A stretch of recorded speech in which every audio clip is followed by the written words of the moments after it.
Կա երկու աշխարհ, իրական աշխարհ եւ անիրական աշխարհ, տեսանելի աշխարհ եւ անտեսանելի աշխարհ, նյութական աշխարհ եւ աննյութ աշխարհ։ Մարդու միտքը այս երկու աշխարհների միջև է։ Մարդու աչքերը տեսանելի աշխարհում են, միտքը անտեսանելի աշխարհն է տեսնում։ Եվ միտքը կարծես օղակ լինի տեսանելի եւ անտեսանելի աշխարհների միջև։ Եվ ինչ որ մենք տեսնում ենք, ինչ որ մենք շոշափում ենք, ինչ որ մենք լսում ենք, համտեսում ենք, հոտոտում ենք, այսինքն զգայաններով ստացված ամբողջ ինֆորմացիան գնում է մեր միտքը։ Եվ միտքը դառնում է մեր հոգու,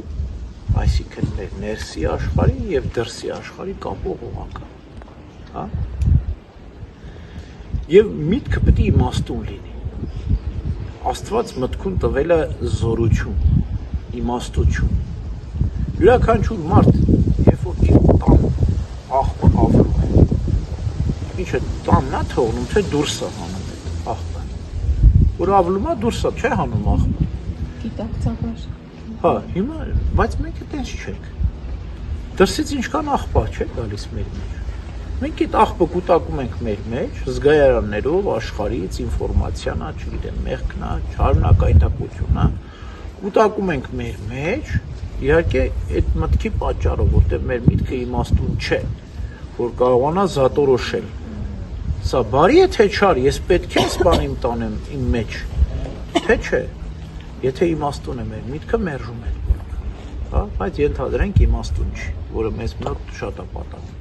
Եվ այդ աղբը տանում ենք մեր մեջ։ Եվ բնականաբար, եթե այդ աղբը տարանք մեր մեջ, պետք է առաջանա վախ, պետք է առաջանա սրտնեղություն, հոգս, վատ հիշողություն, ի վերջո խղճի խայտ, եթե դա մեղք է։ Ինքնազգացողության վատացում։ Ամեն ինչ, ամբողջ մեր մարդը, Աստված մարդու հոգին նուրբ է ստեղծել, շատ նուրբ։ Տեսել եք թոքերը, չէ՞, բուկկայինքը, բայց մարդիկ բերում են ծխախոտը, ծխում են, այդ Աստծո կողմից ստեղծված այդ նուրբ օրգանը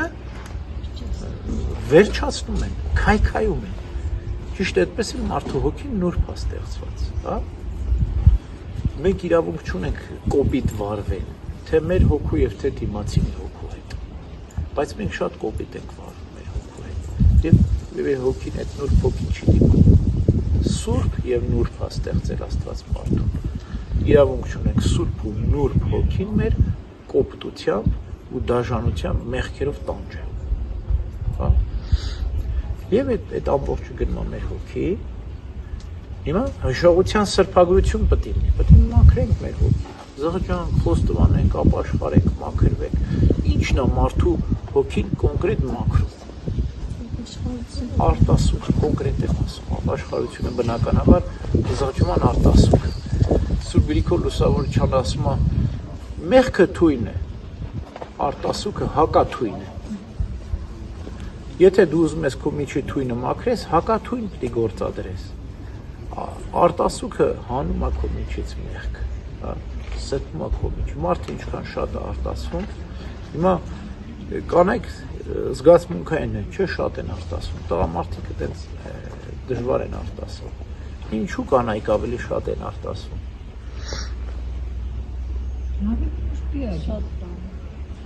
Որտեղ այդ մաներ, մուներ աղբը շատ է լցում իրանց մեջ, թույնը կարծես շատրանում է, հակաթույնն էլ է շատ, փառք Աստծո, որ այդ հակաթույնով մաքրվում է, չէ։ Բայց տղամարդիկ հավես չունեն այդքան թույն իրանց մեջ կուտակեն։ Նրանց թույնը ավելի վտանգավոր թույն է, էլի տղամարդկանցը մահացու թույն է, կանանցը մահացու չի։ Մաներ, մուներ փոշի է, անընդհատ արտասում են մաքրում։ Հիմա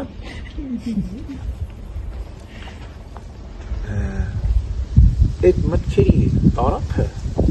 կարող է գա մեր հոգից, եթե բայց երբ որ մեր հոգին քաղաքացիություն կամ աշխարհում ենք, եւ ուշադիր ենք լինում արտաքին ազդակների, որ մուտք չլի դրսից մեր վրա, այդ ժամանակ մեր միտքը ապահովում, բայց էլի մենք իմաստուն միտք չունենք։ Չեղած տեղից գնում ենք մի բան բռնում ենք, սկսում ենք դարդան։ չեղած տեղից, ասում է, իսկական հայը պրոբլեմը նրա ստեղծում եւ քաջաբար այդ պրոբլեմները հաղթարում, հայի խասյաթ չեղած բանից մենք նստենք դարդ կանենք, ինչի ենք դարդարում, ապենք, գործ անենք, կյանքում ապրենք, մեր առօրյա է, Վարին գործենք, ինչ գործ ունենք չարի հետ, աստծո փախտանք ապրենք,